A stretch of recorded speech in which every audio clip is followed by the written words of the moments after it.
Praise the Lord, praise the Lord, hallelujah. దేవునికి స్తోత్రం కలుగును గాక. సమస్త మహిమ ఘనత ప్రభావములు దేవునికి చెల్లును గాక. ఆమేన్, హల్లెలూయా. మీ అందరికీ యేసుక్రీస్తు నామములో ప్రత్యేకమైనటువంటి శుభములు వందనములు తెలియజేస్తున్నాను. ఆమేన్. మీకు ఒక మాట చెప్తాను. నేను నోటి మాంద్యం గలవాడిని అంటే తెలుసా మీకు? నత్తివాడిని అనే అర్థం. ఓకే, కొంచెం ఎక్కువగా మాట్లాడితే నా మాట నాకే అర్థం అవ్వదు. అలాంటి నత్తివాడిని నేను. అందుకనే కుదించుకొని మాట్లాడుతుంటాను. అక్కడ చాలా పొరపాట్లు వస్తూ ఉంటాయి. దయచేసి మీరు అర్థం చేసుకోగలరు.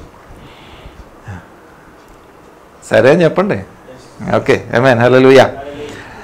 మరి ఎందుకో ఇలాంటివన్నీ కూడా దేవుడు వాడుకుంటాడని చూసి చేసుకుంటాడు. నాకే అర్థమవుతుంది, ఎప్పటికీ అర్థమవుతుంది. ఆమేన్, హల్లెలూయా. ఓకే, అందరు బాగున్నారు కదా?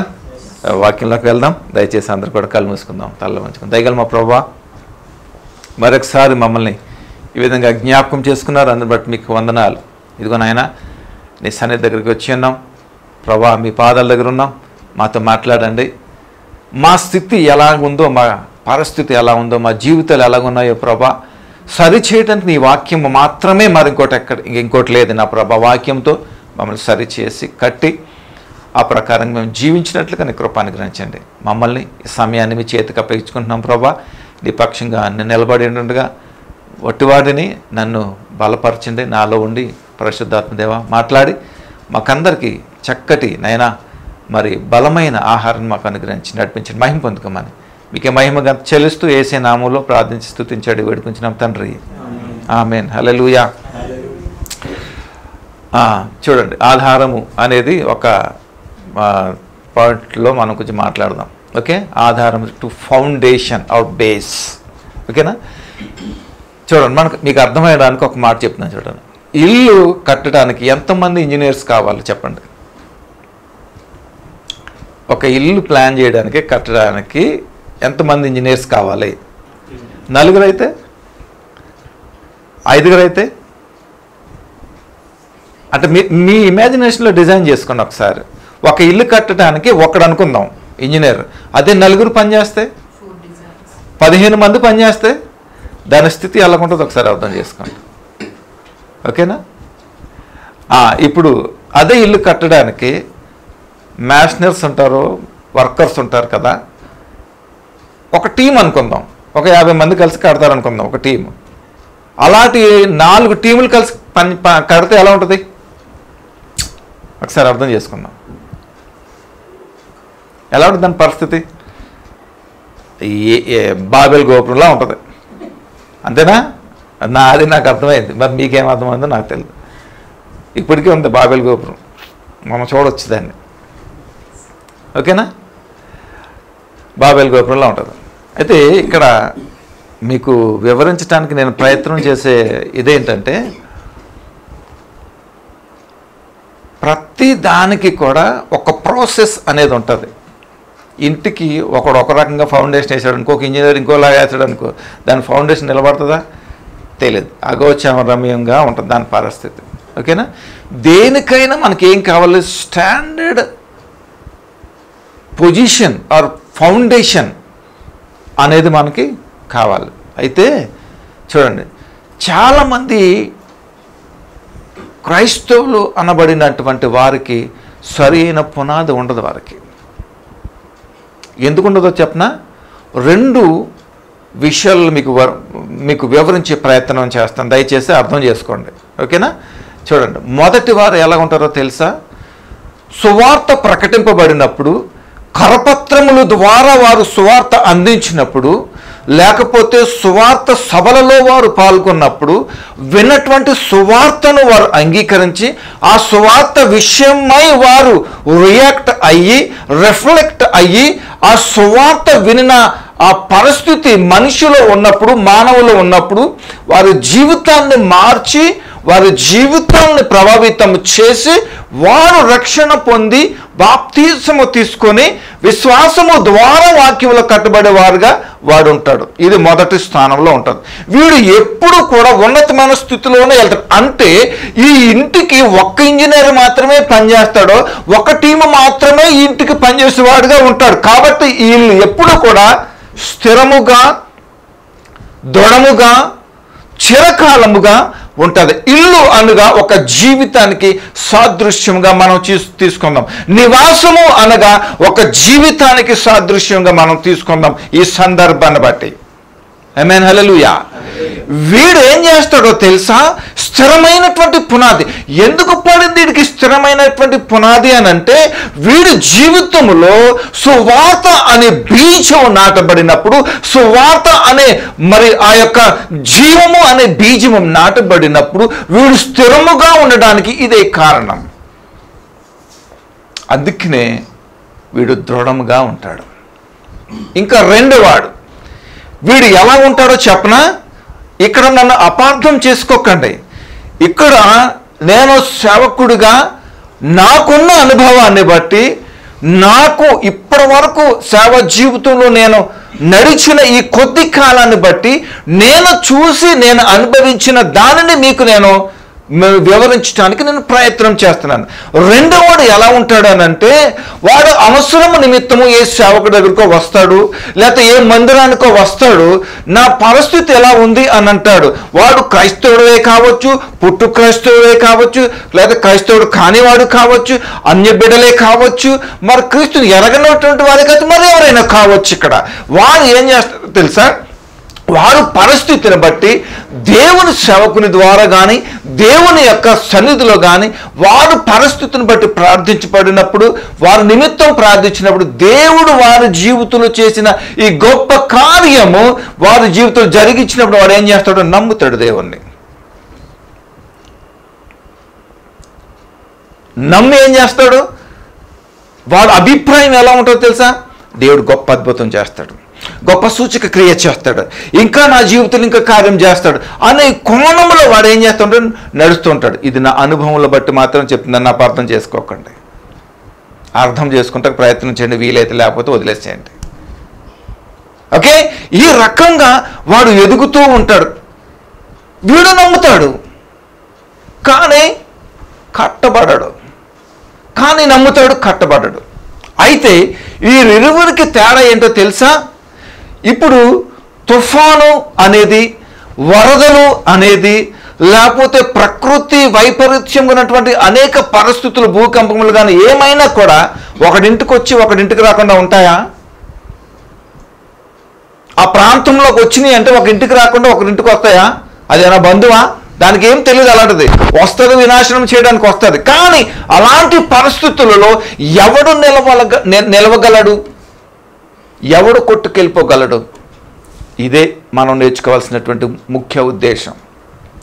ఎవడైతే సువార్త విని సువార్త ప్రకారముగా వాడు నిలబడి రక్షణ పొంది బాప్తిజం తీసుకొని, ప్రభువా నీ నిమిత్తం నేను జీవించడానికి ఇష్టపడుతున్నాను, నీవు నా రక్షకుడు అని, నీవు నా విమోచకుడు అని, నీవు నా కోసము సిలువలో ప్రాణం పెట్టిన గొప్ప దేవుడు అని, నా విమోచకుడు అని నేను విశ్వసించి నమ్ముతున్నాను కమిట్మెంట్తో ఎప్పుడైతే నువ్వు రక్షణ పొందుకుంటావో, అలాంటి జీవితంలో ఎన్ని పరిస్థితులు, ఎన్ని శోధనలు, ఎన్ని వేదనలు, ఎన్ని ఇక్కట్లు, కరువులు, ఖడ్గములు ఏదో వచ్చినప్పటికీ కూడా ఏం చేస్తాడో స్థిరముగా నిలబడటానికి ఆయనకి అవకాశం ఉంటుంది. దేవునికి స్తోత్రం కలుగును గాక. మరి రెండో వాడికి వచ్చినప్పుడు ఏమవుతుంది? మనం చాలాసార్లు ప్రశ్నించి ఉంటాం, ఏంటి సార్ దేవుడు ఎంతకాలం ప్రార్థన చేసాం, దేవుడిని నమ్మితే చేయడా దేవుడు మనకే? ఏంటండి, ఏంటి దేవుడు ఏంటండి అని అంటారు. ఎందుకో తెలుసా? బుద్ధిహీనత అన్నమాట అది. ఎందుకో తెలుసా బుద్ధిహీనత? వాక్యము వాడిలో ఉండదు కాబట్టే వాడు అజ్ఞానిగా మాట్లాడతాడు అన్నమాట. అందుకని ఏం కావాలి? జ్ఞానం కావాలి. జ్ఞానం ఎక్కడి నుంచి వస్తుంది నీకు? ఎప్పుడైతే సువార్తను నువ్వు విని దానిని నువ్వు అవలంబించి దాన్ని గ్రహించేవాడుగా నువ్వు ఉంటావో అప్పుడు నీకు వస్తుంది జ్ఞానం అన్నమాట. దేవునికి స్తోత్రం కలుగును గాక. ఇది ఇరువురి గురించి మీకు అర్థమైందా? ఎవరు ఎలా కట్టబడ్డారు, ఎవరు ఏ పరిస్థితుల్లో వచ్చినటువంటి, ఎలాంటి కష్ట సమయాలు వచ్చినప్పుడు ఎవడు నిలబడతాడు, ఎవడు కొట్టుకెళ్ళిపోతాడనే సత్యమును మీకు తెలియచేయాలని దేవుడు ఈ సమయంలో, ఉదయకాల సమయంలో మీకు ఆయన తెలియపరుస్తున్నాడు. దేవునికి స్తోత్రం కలుగును గాక. ఒకసారి కనుక మన వాక్యంలోకి మనం వెళ్ళినట్లయితే యెషయా రాసిన గ్రంథము 33వ అధ్యాయము 6వ వచనం ఒకసారి మనం చూద్దాం. నడండి. యెషయా గ్రంథము Isaiah chapter 33 verse 6. Isaiah 33 chapter verse 6. యెషయా గ్రంథము 33వ అధ్యాయము క్విక్లీ 6వ వచనం. ఇక్కడ చూద్దాం ఒకసారి. నీ కాలములో నియమింపబడినది, జాగ్రత్తగా ఆలోచిద్దాం. ఇక్కడ నీ కాలములో నియమింపబడినది స్థిరముగా నుండును, రక్షణ బాహుళ్యమును బుద్ధి జ్ఞానముల సమృద్ధియు కలుగును. హల్లెలూయా. చూసారా ఏమన్నాడు ఇక్కడ? నీ కాలము అంటే నువ్వు ఏ సమయములో నువ్వు రక్షించబడ్డావు, ఏ సమయంలో నువ్వు దేవునికి అంకితమయ్యావు, ఏ సమయంలో నువ్వు సేవ్ చేయబడ్డావు అనుకుందాం ఈ ఉద్దేశాన్ని బట్టి. ఓకే, నియమింపబడినది స్థిరముగా నుండును. ఏ ప్రకారంగా ఉంటుంది స్థిరముగాను? నీవు రిసీవ్ చేసుకున్నటువంటి విధానాన్ని బట్టి ఉంటుంది, నీవు పొందుకున్న రక్షణ సువార్తను బట్టి ఉంటుంది ఆ స్థిరత్వం అనేది. అందుకనే మొదట 2 విషయములను మన ముందు ఉంచాడు దేవుడు. ఒకడు ఎలా కట్టబడ్డాడు? ఆయన స్థిరమైనటువంటి విశ్వాసం ద్వారా కట్టబడ్డాడు, సువార్త ద్వారా కట్టబడ్డాడు. ఒకడు అద్భుతము ద్వారా కట్టబడ్డాడు. వీరిద్దరికి భూమికి ఆకాశానికి ఉన్నంత తేడా వీరి జీవితంలో మనం చూస్తున్నాం. అందుకనే నీ సమయంలో ఏదైతే నీకు నియమించబడిందో, నీ సమయంలో ఎలాగైతే నువ్వు రక్షించబడ్డావో అది నీకు స్థిరముగా ఉంటుంది. దాని యొక్క నీవు పొందుకున్న దానిని బట్టి దేవునికి స్తోత్రం కలుగును గాక. అందుకనే అద్భుతములు వెనకాల పరిగెట్టకూడదు మనం, ఆశ్చర్యకార్యాలు వెనక పరిగెట్టకూడదు మనం, ఆశీర్వాదాలు వెనక పరిగెట్టకూడదు మనము స్వస్థతల వెనక పరిగెట్టకూడదు మనం ఎవరి వెనకాల పరిగెట్టాలంటే జీవము కలిగినటువంటి ఈ వాక్యము ద్వారా వెనకాల మనం పరిగెట్టినప్పుడు ఈ వాక్యమే మనకి ఏం చేస్తా తెలుసా? బుద్ధి జ్ఞానం వివేకమును తెరిగించి మనకి విమోచన అనేది కలిగిస్తుంది. నమ్మితే దేవుని స్తోత్రం చెప్తాం. హల్లెలూయా, హల్లెలూయా. చూడండి, రక్షణ బాహుల్యము బుద్ధి జ్ఞానములకు సమృద్ధి కలుగును, యెహోవా భయము వారికి ఐశ్వర్యం. చూసారా, యెహోవా భయం అంటే ఎవరికంట? ఐశ్వర్యం. అంటే ఐశ్వర్యం అంటే ఏంటి? మనకు తెలిసిన ఐశ్వర్యం అంటే ఏంటి? డబ్బు, క్రెడిట్ కార్డు, బంగారం, అసెట్స్, ప్రాపర్టీస్, ఓకేనా, ఇవన్నీ కూడా. కానీ ఈ ఐశ్వర్యం దీని గురించి మాట్లాడలేదు దేవుడు. ఈ లోకంలో ఉన్న ఐశ్వర్యం గురించి కాదు మాట్లాడు, పర సంబంధమైన ఐశ్వర్యం గురించి దేవుడు మాట్లాడుతూ ఉన్నాడు ఇక్కడ. దేవునికి స్తోత్రం కలుగును గాక. ఉదాహరణకు చెప్తున్నాను, నా అవగాహనలో శిష్యులు ఉన్నారు, అపోస్తులు ఉన్నారు. వారు ఎవరు? ఐశ్వర్యవంతులు. ఇప్పుడు వారు ఎక్కడున్నారు? అక్కడ ఉన్నారు. వాళ్ళందరూ కూడా దేవుని దగ్గర ఉన్నారు. వాళ్ళందరూ కూడా ఐశ్వర్యవంతులు. ఆ ఐశ్వర్యం గురించి మాట్లాడు. దేవుని భయము దేనికంట? ఐశ్వర్యమునకు అన్నమాట. దేవునికి స్తోత్రం కలుగును గాక. హల్లెలూయా, దేవునికి స్తోత్రం కలుగును గాక. చూడండి, ఆయన అంటే ఏంటంటే అభిషక్తునికి, ఒక నిజమైన విశ్వాసికి, ఒక నిజమైన విశ్వాస జీవితానికి అదే ఒక పునాది లాంటిది అన్నమాట. ఇదంతా కూడా ఏది? సువార్త. దేవునికి స్తోత్రం కలుగును గాక. ఈ బేస్మెంట్ ఏముంటుందో తెలుసా? ద వర్డ్, ఆయన వాక్యమే. హల్లెలూయా, దేవునికి స్తోత్రం కలుగును గాక. ఎప్పుడైతే ఈ వాక్యము అనేది నీవు కలిగి ఉంటావో, నీవు చూడండి, పేతురుని ఏమన్నాడు? నీవు బండ మీద కట్టేవాడు. కానీ బండ అంటే ఎవరు? క్రీస్తు. ఎలా కడతావు బండ మీద? ఎలా కట్టబడతావు? వాక్యము ద్వారా, విశ్వాసము ద్వారా ఏం చేస్తావు? నువ్వు కట్టబడతావు అన్నమాట అక్కడ. దేవునికి స్తోత్రం కలుగును. హల్లెలూయా. మనం ఎలా కట్టబడతాం? త్రూ ఫెయిత్, విశ్వాసము ద్వారా మనం ఎక్కడ కట్టబడాలి?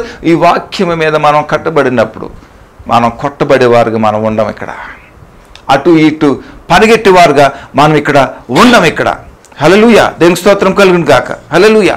చూడండి, ఈ రక్షణ జ్ఞానం ఎక్కడి నుంచి వస్తుందో తెలుసా? ఆయన యందు భయభక్తులు కలిగి ఉన్నాడు. ఒక్క చిన్న విషయం చెప్తాను మీకు సింపుల్గా అర్థం అవడానికి. మీ జీవితంలో ఒక అద్భుతం చేశాడు అనుకో దేవుడు, భయం ఉంటుందా? అద్భుతం చేస్తే భయం ఉంటుందా? అద్భుతం కార్యం జరిగించడానికి భయం ఉంటుందా? ఉండదు. మీ జీవితంలో సువార్త మీరు విని, సువార్తను బట్టి ఆ కరపత్రికలు చదివి, ఆ వాక్యాన్ని చదివారనుకో మీకేమొస్తుంది? భయం అనేది వస్తుంది. ఎందుకంటే దేవుని వాక్యం ఏం చేస్తుంది? జ్ఞానం ఇస్తుంది. ఈ జ్ఞానం ద్వారా ఏమవుతుందో తెలుసా? దేవుని యొక్క భయము అనేది మనకి కలుగుతుంది అనమాట. మొట్టమొదటిగా మనం ఏమవుతుందో తెలుసా? పరలోక సంబంధం కలిగినటువంటి ఐశ్వర్యాన్ని మనం పొందుకుంటాం ఎప్పుడైతే నువ్వు రక్షణ పొందావు. గమనించుకోవాలి. అందుకనే ఎక్కడ మనకి ఎదుగుదల అనేది ఉండదో అక్కడ ఉంటుంది మనకి ఎదుగుదల. అది మనం చూడం, ఇక్కడే మనం చూస్తాం. మనం ఎందుకంటే ఏమనుకోకండి, మాట చెప్తాను. పంది అంటే ఇప్పుడులాగా చూస్తుందట. ఎలా చూస్తుంది పంది? పైకి చూస్తుందా? అలాగా ఎక్కడ చూస్తుంది అది? దాని తల ఇప్పుడు ఎలా ఉంటుంది? ఎక్కడ ఉంటుంది? కింద ఉంటుంది. దాని స్వభావం పైకి చూసే స్వభావం కాదు, ఎంతసేపు కిందే. ఎక్కడ బురద ఉందా, ఎక్కడుందా అన్నమాట. అప్పుడు రక్షించబడిన ఉపయోగం ఏముంది? ఒరే నువ్వు పైకి చూడరా, సింహము కొదమ సింహం పిల్లలరా మీరు పైకి చూడరా. మనం చూడం. నువ్వు కొదమ సింహంగా ఎప్పుడు మార్చబడతావో తెలుసా? నీవు వాక్యములో నువ్వు ఎప్పుడైతే కట్టబడతావో, ద లైన్ ఆఫ్ జూడా, ఆ రకమైనటువంటి చదువు. సింహం ఎక్కడ చదువు? బుర్రగుంటూ చూస్తుందా? ఎక్కడ చూస్తుంది? తల ఎప్పుడు ఎలా ఉంటుంది? పైకి.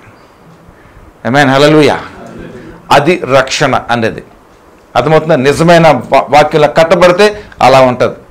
చాలామంది చూడండి ఎలా ఉంటుంది ఏంటి చెప్పాను కదా. రెండో వాడు ఏం చేస్తాడు? ఏంటండి దేవుడు ఇలాగ అని రకరకాలుగా మాట్లాడుతూ. ఎందుకంటే వాడికి తెలీదు, వాడు వినలేదు కదా, విశ్వాసం లేదు కదా, అందుకనే వాడికి తెలియదు. ఎలా వస్తుంది విశ్వాసం? వినడం వలన మనకి విశ్వాసం అనేది మనకు వస్తూ ఉంటుంది అనమాట. దేవునికి స్తోత్రం కలుగును గాక. హల్లెలూయా. అర్థమవుతుంది కదా మీకు? దేవునికి మహిమ కలుగును గాక. చూడండి సువార్త ఏ రకంగా మనకు ఉపయోగపడుతుందో చూసారా? మన జీవితాన్ని శాశ్వతంగా కట్టే విధంగా ఆ సువార్త మనకి విన. అందుకనే దేవుని వాక్యాన్ని బహు జాగ్రత్తగా మనము వినాలి, దాన్ని అనుసరించాలి. ఎప్పటికప్పుడు నీ రక్షణను జ్ఞాపకం చేసుకుంటూ ఉండాలి. నీ తొలి దినములు ఎలా ఉన్నాయో అవి జ్ఞాపకం చేసుకుంటూ ఉండాలి, దాన్ని మర్చిపోకూడదు. ఆ మాటలు, ఆ రక్షణ, ఆ సమయం ఏదైతే ఆ కాలంలో ఏదైతే రక్షించబడ్డావో ఆ కాలం ఎప్పుడు కూడా నీ జీవితంలో జ్ఞాపకం పెట్టుకుంటూ ఉండాలి. నేను ఎప్పుడు కూడా జ్ఞాపకం పెట్టుకుంటూ ఉంటాను. నా రక్షణ దినము నేను జ్ఞాపకం పెట్టుకుంటాను. మళ్ళీ నేను బ్యాక్ స్లైడర్గా అయింది అది జ్ఞాపకం పెట్టుకుంటాను. మళ్ళీ రీబౌండ్ అయ్యింది అది కూడా జ్ఞాపకం పెట్టుకుంటాను. ఇవన్నీ నా ముందు పెట్టుకున్నప్పుడు ఏమవుతుందో తెలుసా? నేను స్ట్రాంగ్గా ఉండగలుగుతాను. ఇవే నా ఎబిలిటీస్ అన్నమాట. ఆమేన్, హల్లెలూయా. దేవునికి స్తోత్రం కలుగును గాక. అర్థమవుతుందా? ఇంకో మాట చూద్దాం ఒకసారి. మత్తయి సువార్తకు ఒకసారి వెళ్దాం రండి. మత్తయి సువార్త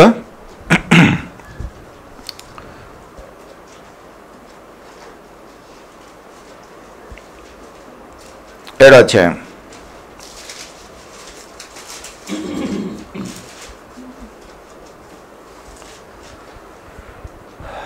మత్తయి సువార్త 7వ అధ్యాయము 24వ వచనం ఒకసారి చూద్దాం.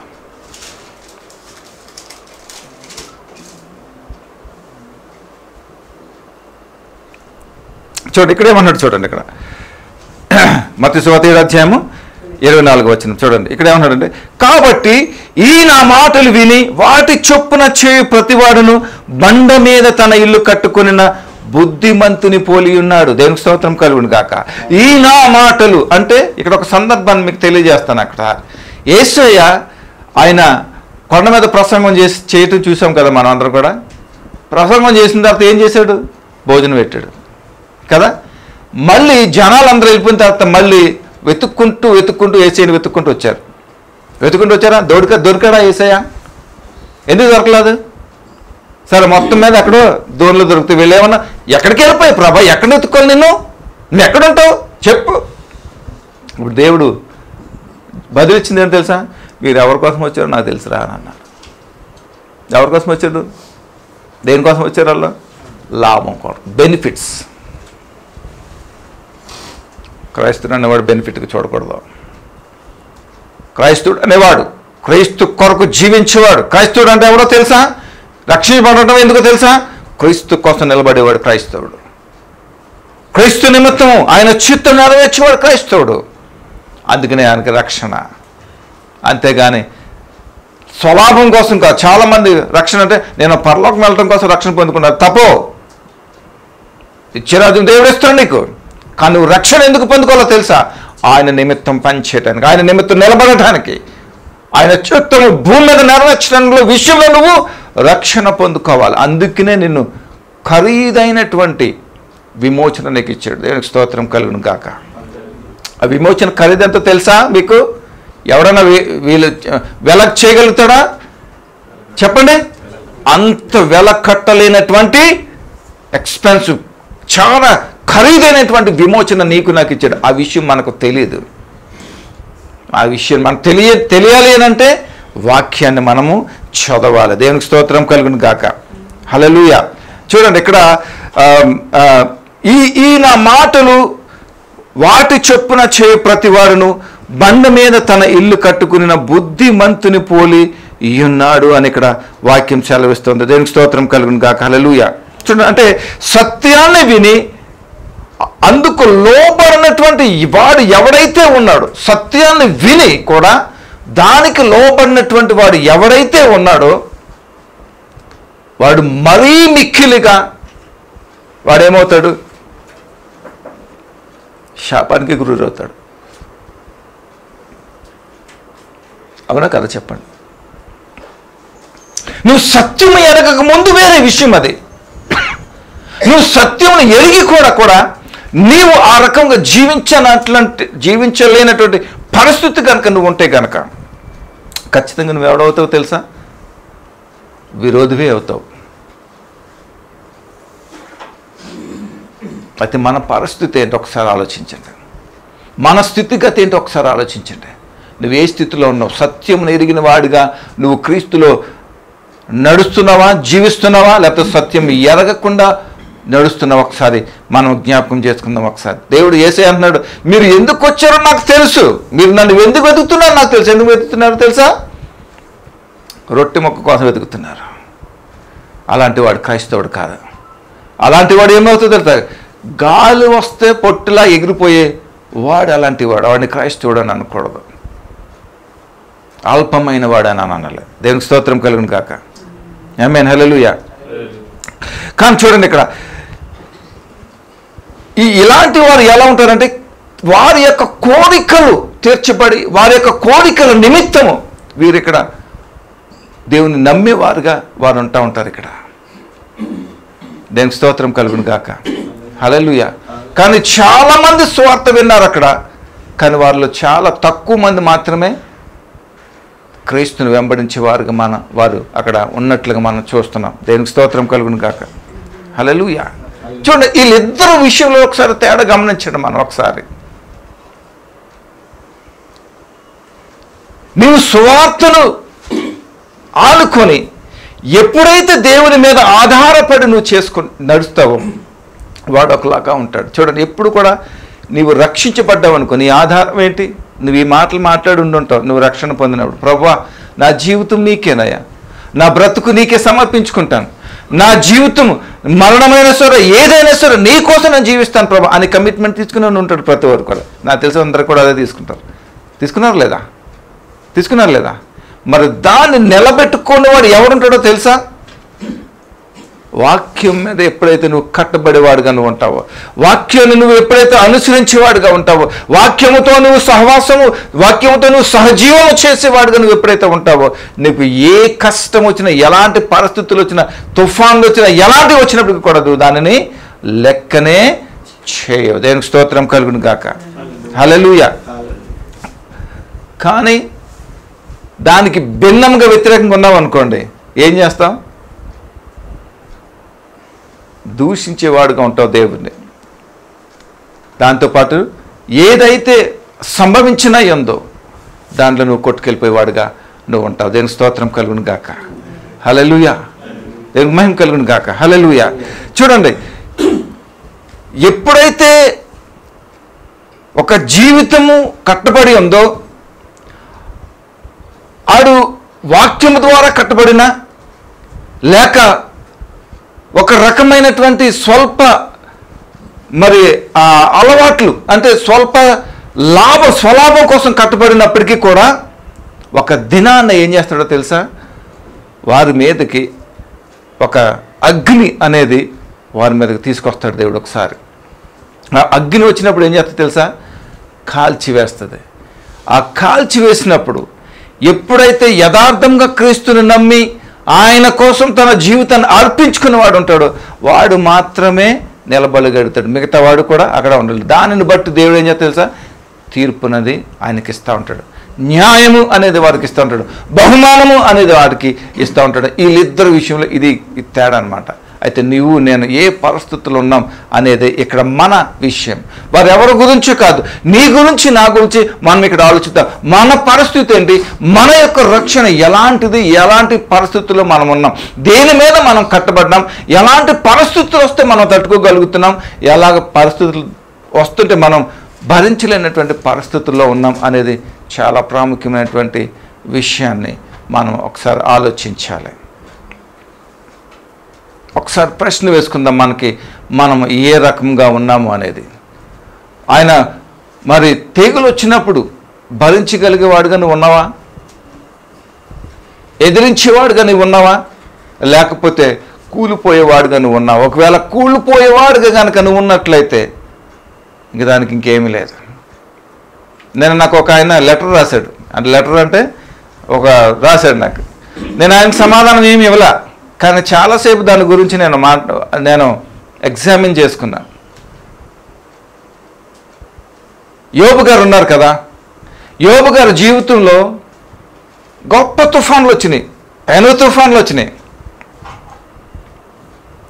కానీ యోబు గారి స్నేహితులు ఉన్నారు, తన భార్య కూడా ఉంది.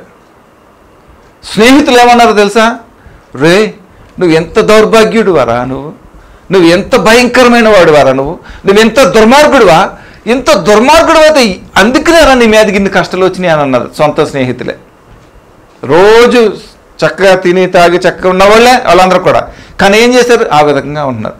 తన భార్య అయితే ఏమంటుంది?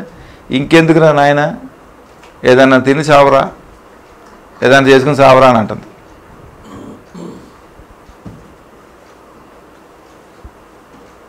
లోతు భార్య చెల్లెలేమో అనిపించింది నాకు.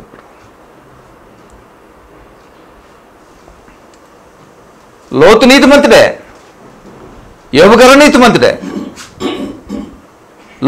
లోతు భార్య నీతిమంతురాలా,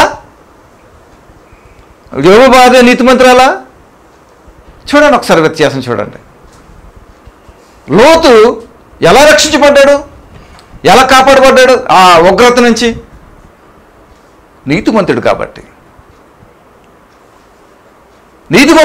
కాపాడబడ్డాడు.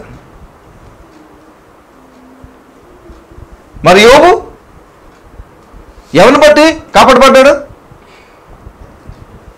నీతి. దేవునికి స్తోత్రం కలుగును గాక. హల్లెలూయా. నీతిమంతుడికి అనేక ఆపదలు వస్తాయి, కానీ దాన్ని రక్షించేవాడు దేవుడు ఉన్నాడు. ఆమేన్. హల్లెలూయా. నువ్వు ఎప్పుడైతే అలాంటి పరిస్థితుల్లో నువ్వు ఉంటావో, నువ్వు ఎప్పుడైతే యథార్థంగా నీ యొక్క భక్తి జీవితంలో నువ్వు కొనసాగుతుంటావో, శుభవార్త మీ అందరికీ, మీ యుద్ధములు మీ పక్షంగా యుద్ధం చేయటానికి యెహోవా మీకు తోడే ఉన్నాడు. అలాంటి వారికి దేవునికి స్తోత్రం కలుగును గాక. హల్లెలూయా. మీ అవమానమే కావచ్చు, మీ కొరతే కావచ్చు, మరి ఏదైనా కావచ్చు, మీ పక్షంగా యుద్ధం చేయడానికి యెహోవా సాక్షాత్తు మీకు తోడే అన్నాడు. ఇదే మీకు ఇండికేషన్. దేవునికి స్తోత్రం కలుగును గాక. హల్లెలూయా, హల్లెలూయా. యోబు గారి జీవితంలో అదే జరిగింది. చివరికి భార్య కూడా తోలనాడింది. కానీ యోబు గారు ఏమన్నా తెలుసా? యెహోవా ఇచ్చాడు, యెహోవా తీసుకున్నాడు.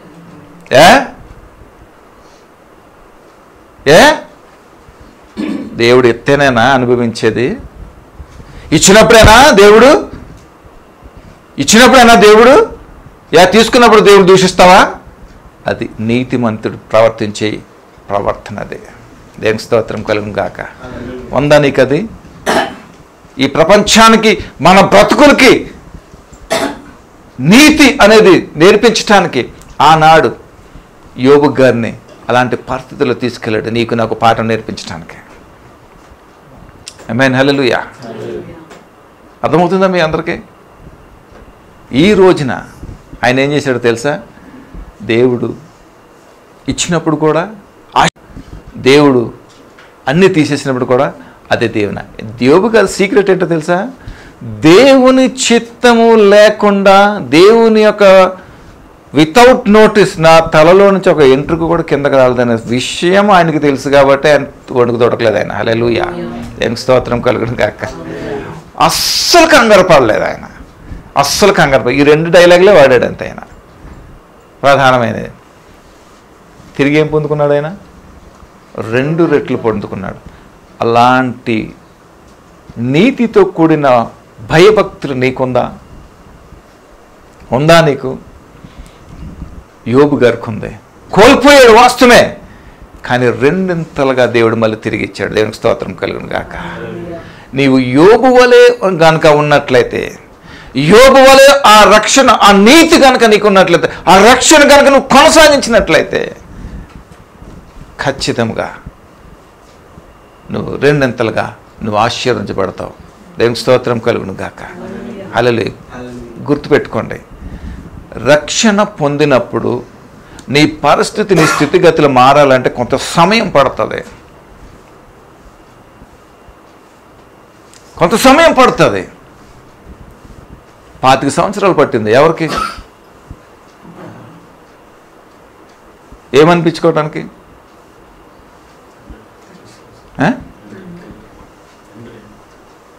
అనిపించుకోవటానికి. మనకి ఎంత సమయం కలగలే? ఇన్స్టెంట్ అయిపోవాలి. ఇప్పుడు ఎప్పుడు చేస్తావు ఇది, ఇంకెంతకాలం ఇది. వాళ్ళ ఓపిక పట్టారు. యాకోబుని దీవించినా కూడా సమయం పట్టింది, ఇస్సాకుని దీవించినా కూడా సమయం పట్టింది.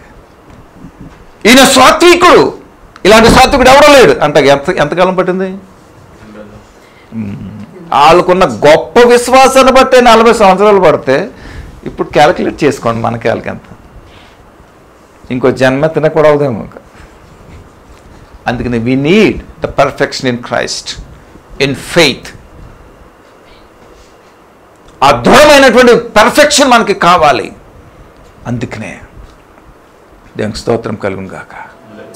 ఆమేన్, హల్లెలూయా. ఉందా నీకు అలాంటి ఎబిలిటీ? ఉండదు, అస్సలు ఉండదు. ఎందుకంటే మనం బిజీగా ఉంటాం కాబట్టి. దేవునికి స్తోత్రం కలుగును గాక.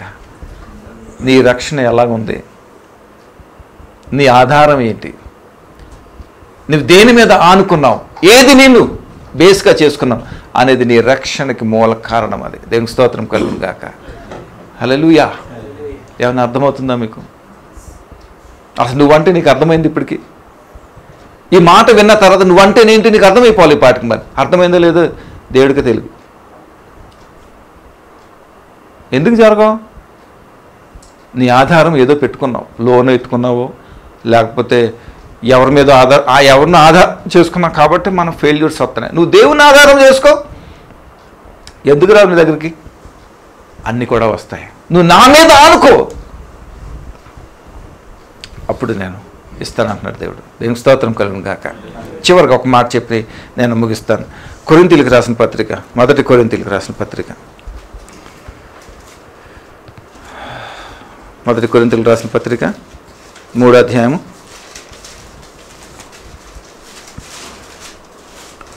10వ వచనం ఒకసారి చూద్దాం.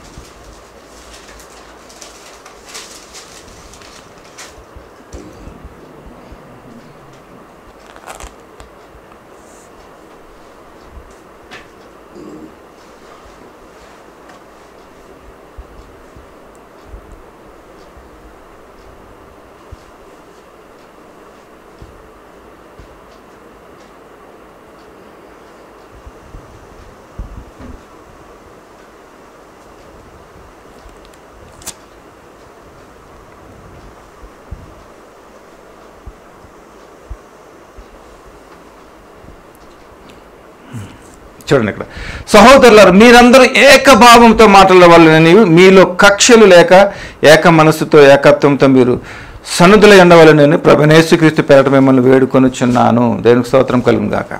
హల్లెలూయా. ఇక్కడ ఇది కాదు కానీ నేను చెప్తున్నా చూడు, కొరింథీ సంఘంలో అపోస్తలుడైన పౌలు గారు ఒక మాట మాట్లాడతాడు. ఏంటో తెలుసా?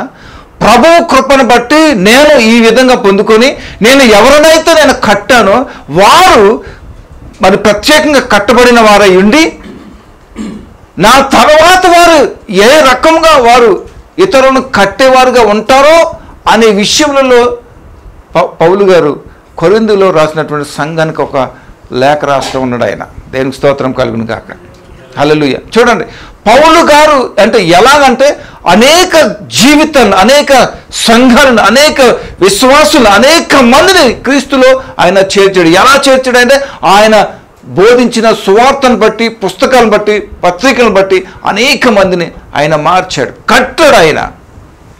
ఆయన కట్టిన విశేషమైనటువంటి మాట ఏంటో చెప్తున్నారో తెలుసా? నేను ఎవరినైతే కట్టానో వారు స్థిరమైనటువంటి వారుగాను, దృఢమైనటువంటి వారుగాను, ఖచ్చితంగాను, అంత మాత్రమే కాకుండా వారి ద్వారా ఎవరైతే కట్టబడతారో కూడా వారు కూడా ఆ రకంగా ఉండాలని ఆయన యొక్క ఉద్దేశాన్ని ఆయన బయలుపరుస్తూ ఉన్నాడు. దేనికి స్తోత్రం కలుగును గాక. మిమ్మల్ని ఎవరు కడుతున్నారో అది చాలా ప్రాముఖ్యం, మీరు ఎలా కట్టబడుతున్నారో అది చాలా ప్రాముఖ్యమైనటువంటి విషయం. ఇదంతా కూడా ఈ రెండు చాలా ప్రాముఖ్యమైనటువంటివి. మిమ్మల్ని ఎవరు బోధిస్తున్నారు, ఏ విధంగా నడిపిస్తున్నారు అనేది చాలా ప్రాముఖ్యం. మీరు నడిపించిన తీరును బట్టి మీరు ఏ రకంగా స్థిరపడుతున్నారు, ఏ విధంగా కట్టబడుతున్నారు అనేది ఇది చాలా ప్రాముఖ్యమైనటువంటి విషయం.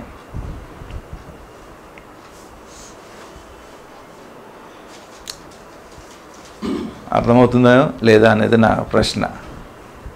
అయితే మీరు ఇప్పటి వరకు ఏ రకంగా మీరు బోధింపబడ్డారు, ఏ రకంగా బోధించబడిన దానిని బట్టి మీరు కట్టబడ్డారు, కట్టబడిన పరిస్థితిని బట్టి ఏ స్థితిలో మీరు జీవిస్తున్నారు అనేది చాలా ప్రాముఖ్యమైనటువంటి ఉద్దేశం. ఇక్కడ చాలా ప్రాముఖ్యమైనటువంటి మాట. ఇక్కడ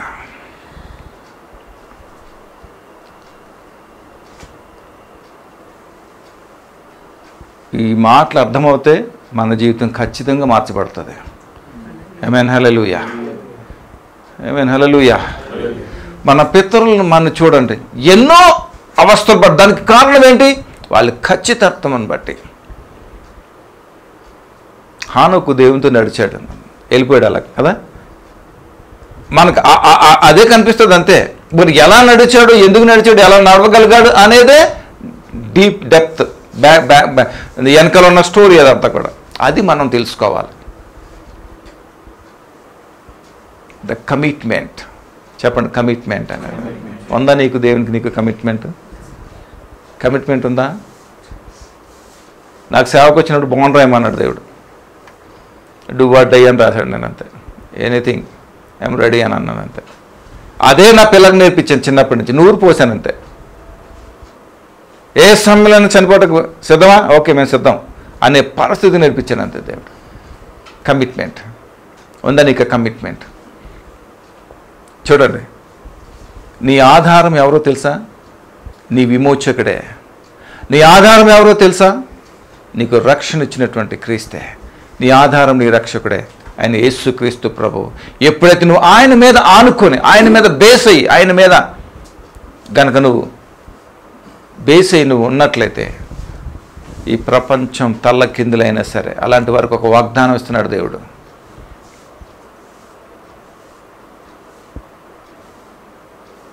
నువ్వు ఎప్పుడైతే దేవుని నిమిత్తము నిలబడాలి, దేవుని యొక్క రోషంతో నిలబడాలి అని అంటే అలాంటి వరకు ఒక వాగ్దానం అన్నమాట.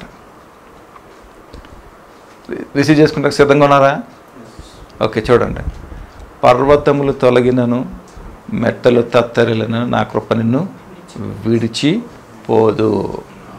ఆమేన్. హల్లెలూయా. పర్వతములు తొలగిపోయినా సరే, మెట్టలు తత్తరిలినా సరే ఏం చేస్తున్నాడు? నా కృప నిన్ను విడిచిపోదు అని అంటున్నాడు. దేవునికి స్తోత్రం కలుగును గాక. ఇలాంటి వాగ్దానాలు ఎవరికో తెలుసా? ప్రతి వాళ్ళు తీసుకుంటారు, కానీ దీనికి అప్లికేబుల్ అయిన వాళ్ళు మాత్రమే ఉంటారనమాట. డాక్టర్లు సాఫ్ట్వేర్ ఉద్యోగం చేస్తానంటే అవుతుందా? సాఫ్ట్వేర్ ఇంజనీర్లు ఆపరేషన్ చేస్తానంటే అవుతుందా? అలాగే ఉంటుంది. ఈ వాక్యము మనకు దేనికి సంబంధించింది అనేది గ్రహించాలి మనం ముందు.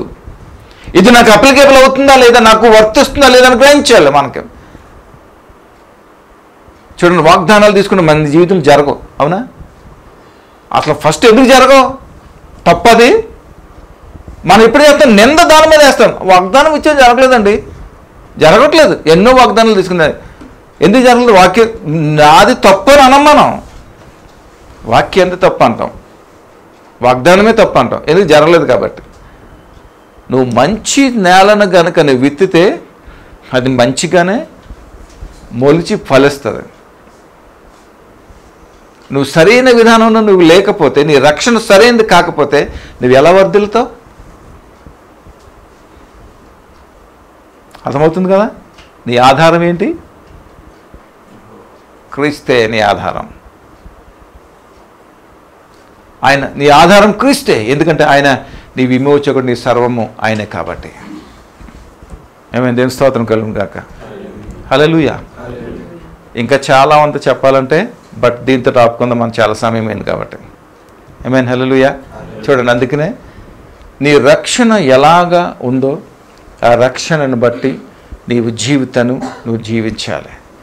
నీవు క్రీస్తుని కనుక ఆధారం చేసుకుని నడిచినట్లయితే, నీవు వినినటువంటి సువార్త విషయంలో నువ్వు కట్టబడి విశ్వాసము ద్వారా వాక్యం మీద కట్టబడి కనుక నువ్వు జీవించినట్లయితే, వాక్యాన్ని అనుసరించి నువ్వు జీవించినట్లయితే, ఎన్ని పరిస్థితులు వచ్చినా, అనగా పర్వతములు తొలగినను మెట్టరులు తత్తరులను నీ కృప నిన్ను విడవదు అనే యొక్క ఆ వాగ్దానానికి నీవు వారసుడు అని నేను మీకు ప్రభుపేట మనవి చేస్తాను. ఒకవేళ కనుక అలాగ కనుక నువ్వు నమ్మితే కనుక నీ యొక్క భూమి మీద నిలబడు. ఇసుక మీద కట్టినటువంటి ఇల్లు వలె నువ్వు ఉంటావు.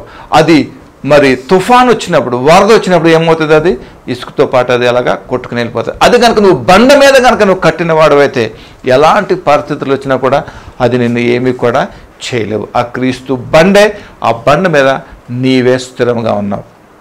అందుకనే ఆయన కృపా సమాధానంలో ఎప్పుడు కూడా నీతో ఉండడానికి కారణం అది. కాబట్టి నువ్వు ఏ స్థితిలో కట్టబడ్డావు, ఎక్కడ కట్టబడ్డావు, ఏ ప్రకారంగా వెళ్తున్నావు అనేది చాలా ప్రాముఖ్యమైన విషయం. కాబట్టి ఈ సమాచారం, ఈ యొక్క మాటలను బట్టి నువ్వు ఎవరువు అనేది నువ్వు ఫైండ్ చేసుకొని నీ జీవితాన్ని సరి చేసుకొని ముందుకున్నాడు. అట్టి కృపా సహాయము దేవుడు నీకు తోడే నడిపించిన కాక. ప్రార్థన చేసుకుంది. దయగల మా ప్రభా, మీకు వందనాలు. మరి ఇంతవరకు ప్రభా మాతో మాట్లాడారు, అందుని బట్టి మీకు కృతజ్ఞతలు స్తోత్రం చెల్లించుకుంటున్నాం. ప్రభా, ఈ మాటలు దీవించండి. మమ్మల్ని ప్రభా యథార్థమైనటువంటి స్థితులు మేము నడవడానికి నీ కృప అనుగ్రహించండి. నీ తోడే నడిపించి మహిమ పొందుకోమని అయినా మమ్మల్ని బలపరిచినందుకు మీకు కృతజ్ఞతలు చెల్లించుకుంటూ మీకు మేము చెల్లిస్తూ యేసే నామములో ప్రార్థించి స్తుతించి అడిగి వేడుకుంటున్నాం మా పరమ తండ్రి. ఆమేన్, ఆమేన్, ఆమేన్. God bless you all. Thank you.